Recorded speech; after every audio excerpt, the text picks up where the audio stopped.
Hi, Paranormal Pixies here. I'm Blade. I'm Rhonda. And this week, of course, we have Coco. Yeah.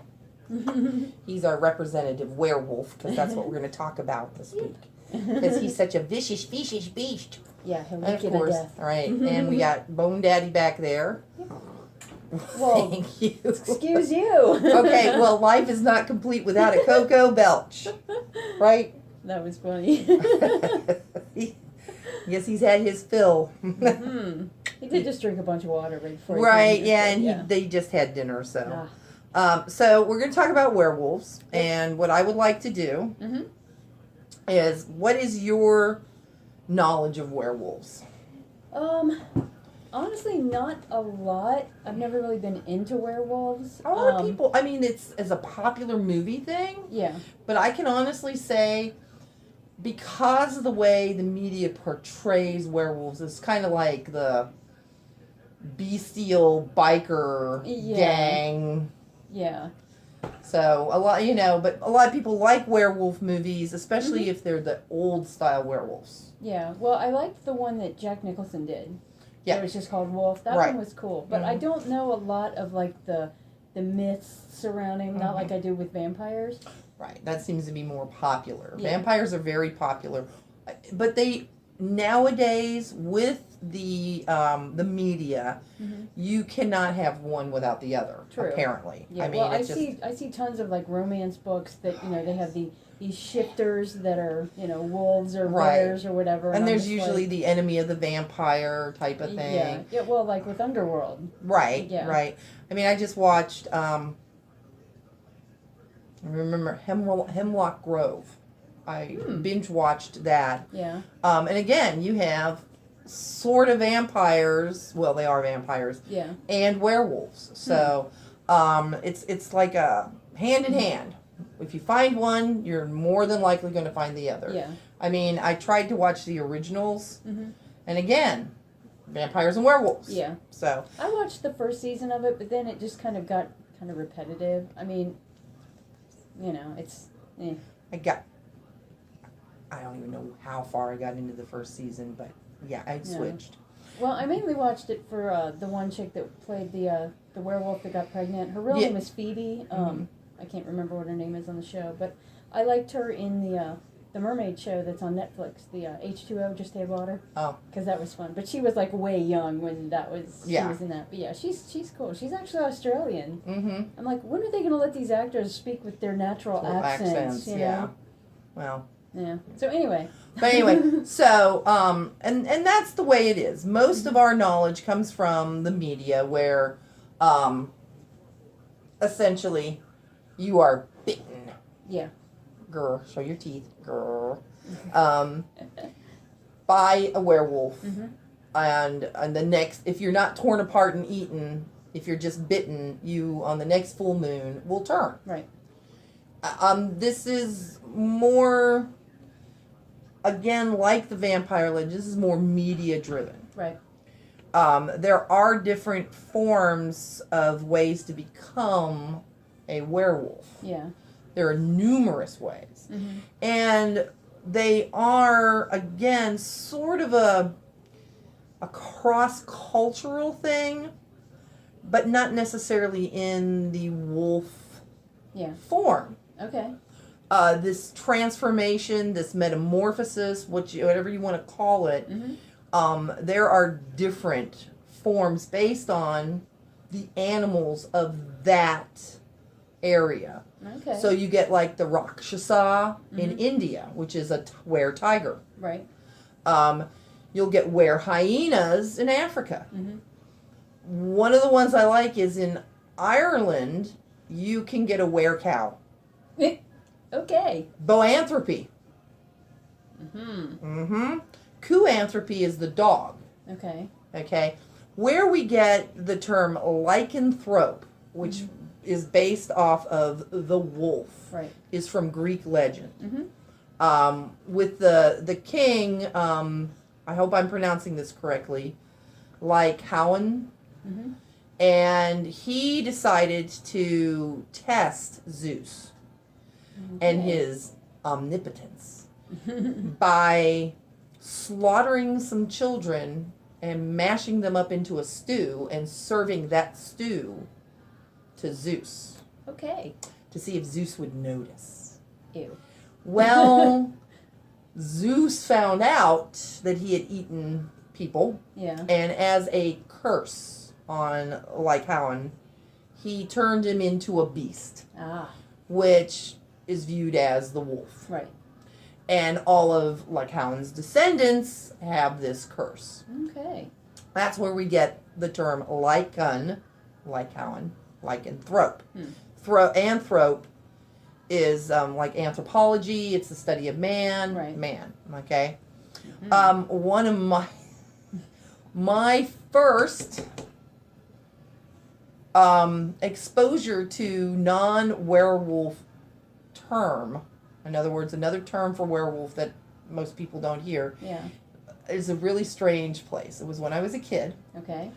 And one of my favorite cartoons was Johnny Quest. Okay, yeah. Loved that cartoon. Oh, yeah, who didn't? There was an episode where they were like in the French-Canadian area. Yeah. In the lumberjack town area. And something was attacking people. And this one guy kept running around screaming about the loup-garou. Oh, yeah, the loup-garou, yeah. Right. So, loup means wolf, and garou means man. Yep. So, wolf man. But that's how I remember. I was like, all this guy going, loup-garou, loup-garou. Yeah, well, that's like the movie Blood and Chocolate. Right. Is about the loup-garou. Right, and we also get the rougarou from that, too. Rougarous and loup-garous are similar. Are a similar thing. Yeah. They're a bestial transformation of a man. Mostly into wolves. If you haven't seen Blood and Chocolate, watch it. It's good. I've seen it. It's good. It's a good movie. I like the setting. It's a Romeo and Juliet thing. I liked the setting of it. Right. In where was it? Romania or something? Like? Yeah. Just lots of nice scenery and it was fun. The popularity of the werewolf comes from the fact that the majority of these legends come from Europe, which settled over here. Right. And so we get that. Do you know that they did not have werewolves in England? Because they had pretty much hunted them to extinction there. Huh. So they didn't have a lot of wolves attacking livestock and stuff like that. Wolves tend to be a very timid animal, but during times of starvation, okay, boo-boo, times of starvation or lack of food, they will come closer to human settlements and attack. They will always attack the weak, so children. Oh, yeah. Women, and of course livestock. Oh, yeah. So this is, wolves were pretty much, especially during a harsh winter, were very feared in these areas. So you get them all over mainland Europe, Greece, and places like that, Russia, the Scandinavian countries. Yeah. And you're going to essentially have various names. Varger is one for a wolf man. Yeah. We get the term werewolf from were was for man. Yeah, you know what I'm thinking. They're wolf. Why are you talking like that? I thought you wanted to. Yeah, werewolf, they're wolf. Their castle. Oh, so, yes. So this, you get a lot of this. So, again, there can be a predestination towards becoming a werewolf. Right. Your family could be cursed. There's one that, hold on, there was I read this, if your kids are born, one becomes a Mara, the other one becomes a werewolf. Let's see. Yeah, and I've got that story I want to tell you that I saw on, I think it was on Sci-Fi or something. It was... Okay, here it is. In Denmark, a lot of times the women, you're going to love this. Okay, so to prevent pain during childbirth, women would stretch the placenta from a foal birth. In other words, from a horse's birth. They would stretch it between 4 sticks and the woman would crawl through it. This was believed, well, it's a birth. Yeah. So they would believe that this is a way, and they had to be crept naked through it, Ugh, Okay. That's even worse. So they would crawl through this to prevent pain during childbirth, but the side effect of that is all boys were born werewolves and all girls would be born Maras. Now, if you recall last week, a Mara is a vampire. Mm-hmm. So, you got your girls wanting to suck blood and your boys trying to rip them apart. All right. Okay, yay. Legends, okay? There's also belief in an area called East Friesland, which they believe that, again, you get the number 7. Yeah. That the 7 girls born in a row, one will be a werewolf. So if you had, this isn't like 7 brides for 7 brothers. Yeah. Well, it was hard to find the 7 grooms, okay? Okay. Because one of those is going to be a werewolf, and they did not know which one it would be. So, here's what I like. In Lithuania, a person who is a werewolf had to sit, okay, in one spot, kneeling, praying for 100 years before any hope of no longer being a werewolf. Yeah, that happened. Yeah, how does that work? Exactly. Okay. There's also the belief that in some cultures that a lycanthrope, after it dies, will become a vampire. So, it's some weird stuff. Okay. Well, you have to remember the skinwalkers, too. Well, that's Native American, and it's a little different. It's a little different than the lycanthropy were beings. Mm-hmm. But it's kind of along the same It's a lines. transmutation, but in all honesty, Native Americans do not like to speak about those. Oh, I know. That's a big no-no to talk about those. It draws them. Mm-hmm. But anyway, with the werewolf, there are different ways that you can become a werewolf aside from predestination, like being bit. Yeah. There is the belt. Mm-hmm. They would wear a wolf belt that they could put on. There's a ring. Yeah. There is, of course, the skin. Yeah. There's a salve. So these are different ways, like witches would make a salve out of different herbs and baby fat that they boiled down. Yeah, to be able to fly. The drip pan. Yeah. And essentially... I wish that worked. Well, they not only just to fly, but to transform. Mm-hmm. And a lot of times, they would transform into rabbits. Yeah.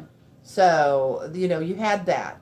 But, Did I ever tell you about the guy who contacted me out of the blue, talking about transmutation? He wanted me to put his soul in somebody else's body. And I'm like, dude, don't you think if we could do that, we'd be doing that all day long?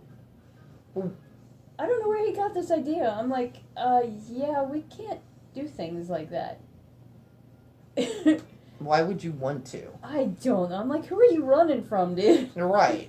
And he apparently contacted, like, several other people, because I'm in this one group on Facebook, and they were all like, who is this guy? And I'm like, I don't know, man, but that's just weird. Yeah. Yeah. Anyway, so we're not going to talk to the butt. Mm-hmm. You're our representative werewolf. Look fierce. Anyway, as he licks my face. Yeah. This is as fierce as he gets. Mm-hmm. Anyway, so one of the other things that we look at in the Scandinavian is the berserker. Mm-hmm. And this goes with wearing the skins. Right. Now, there are several theories as to the berserker and what it is. I mean, you're in a northern area, in a climate that's very cold. Right. And a lot of these pelts not only are warm, but they're waterproof. Right. So people would wear these, especially in the battle. Oh, yeah. So you have these warriors who are wearing these pelts, and say a group comes up from the south and is not used to that. These guys look pretty scary. Yeah. And so you have that normal clothes over the chainmail, whatever, keep you warm and dry. Right. The other one, the more, I guess, myth-based one, is that when they would put these skins on, they would, again, be endowed with that animal's abilities, like doubled to quadruple the strength. So they would become more bestial with it. Yeah. The term berserker comes from bar, because in the Nordic region, in the Germanic languages, bar means bear. Right. Sark is skin. And they like our English's starting language is Old English, which is a Germanic language. And in that language, we always ER at the end to designate a person, like farmer, right, baker, berserker. Okay, so a bare-skinned person is literally what that means. Yeah. And these berserkers would wear bear skins, mostly, or wolf skins. So this is where we get this term, and they were considered like to be bestial in nature. I mean, they would claw, they would gnash their teeth, they'd howl. I mean, all of this, it's kind of like with the pirates setting their hair on fire. Right. It's all entailed to terrify your opponent and send them running for the hills because they don't even want to mess with this. Right. You know, just like the Picts painting themselves blue and running naked into the battlefield. Yeah. You know?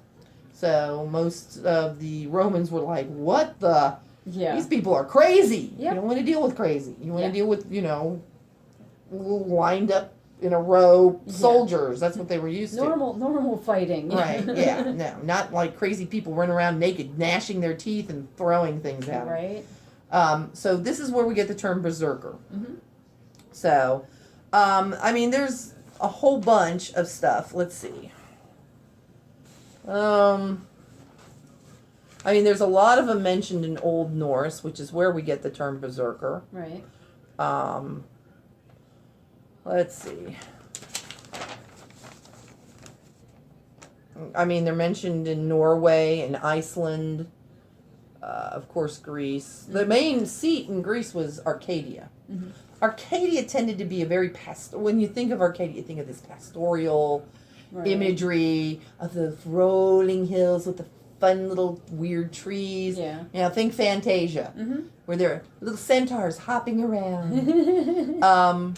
But it was actually an area that was very rural. It wasn't a high seat of logic like Athens was, it's more pastoral, more rolling hills and mountainous. Yeah. I'm trying to think. I think it was the Maenads, which were the ones that hung around with Dionysus. Okay. And when they would go into their bacchanalian frenzy, they were considered almost to be like a werewolf. Yeah. I mean, some people thought they turned into wolves. There's another one where there is a creature in one of these cultures that is a werewolf, but is considered more like a faun.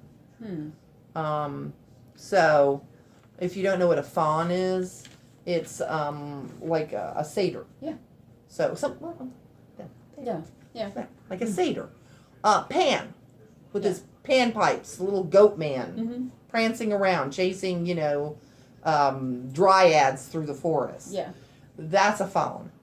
Faun is the Roman term for it, whereas satyr is more of the Greek term. Right. Okay. But I'm looking here. There's another one where, here you go. Another ways that people can be that way is, trying to find the one. 3 ways to change. Here it comes about. Okay. First is to dress in the animal skins. This is where we're talking about like the belt, the skin itself, and that the transformation will occur at once. Okay. So, a lot of times with the belts and the rings and stuff like that, there is a salve involved. Sometimes the salve is pushed over the eyes. Yeah. And then the second one is the soul leaves and enters an animal. So your soul, like this guy was talking about, actually enters into a borrowed creature. Okay. So you literally are soul riding a wolf. So you see everything the wolf sees. You hear everything the wolf sees. Interesting. So, and then the third one is a glamour, where you can make people illusionally see you as an animal. You actually don't change your form. You just kind of overlay an image of this over you, and somebody else sees you as that. Right. So there is that. So, but a lot of times they say that the way you can tell a person is a werewolf is when they're in their form. You can tell it's a person is through their eyes. Their human eyes never change. Yeah. So, but they will be recognized. And a lot of times, if they are recognized and you call their name, which is a big thing, they will revert back to human form. Yeah. So knowing somebody's name is a big thing in all legends and magic and stuff like that. Right. I mean, even in demonology, when you think about it, when they're doing an exorcism, they ask for the name. Yeah. Because knowing somebody's name gives you power over them. Right. So. Well, talking about the eyes, that story I was going to tell you, you may have seen it. I think it was on like Paranormal Survivor. Okay. It was a family that moved out, like to a cabin out in the woods somewhere, and the guy worked nights. I think he was like a tow truck driver or something, and his wife kept seeing somebody outside, and she saw these like gold glowing eyes, and this went on for several nights, and it was snowing, so they would see like footprints out in the snow. Well, the guy had to take a tire into town to get it fixed, and he went into this mechanic, gas station, whatever, and there was a guy working there that was real tall and like was back in the shadows, and he had those eyes, and he never said anything to the guy. So he calls his brother to come over. The guy that lives in the cabin calls his brother to come over, and they sit up one night and they hear something out there, and it's up on the roof. So they go out and they follow the footprints through the snow. And, you know, this is supposed to be a true story. I mean, this freaked me out, man. And they find this cabin way out in the middle of nowhere. And nobody's in it. So they go back the next day, and there's a room in there that has chains on the, hooked to the wall, and there are claw marks all over the walls. And everything is, like, metal, and I was just like, oh my God, that is freaky. But this is supposedly a true story. I think it happened, it was in Kentucky somewhere.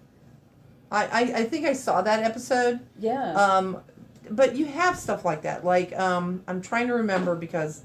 Yeah, because they took the sheriff out there. Right. Yeah. But, and then that guy that was, they think is who it was, died, like, a few months later or something. Yeah, and then they never saw that thing outside again, their house again. Right. Yeah, it was creepy. But there is in a village in Germany way back. There was a guy named Peter Streubel, I believe it was. I remember it because there's a legend of Strudelpeter. Yeah. Which Strudelpeter didn't clip his nails, didn't comb his hair, didn't brush his teeth, and he became like this wild man. I'm trying to see if I can find that book. But yeah. He became this huge, gross creature. Yeah, I'm trying not to sneeze. Oh, that's okay. With these weird fingernails and hair that went everywhere, and it's a story. Strudelpeter is a story on kids and hygiene. It's one of those moral stories of look what will happen to you if you don't. But there was a man that had a very similar last name named Peter. And they call, a lot of times, like,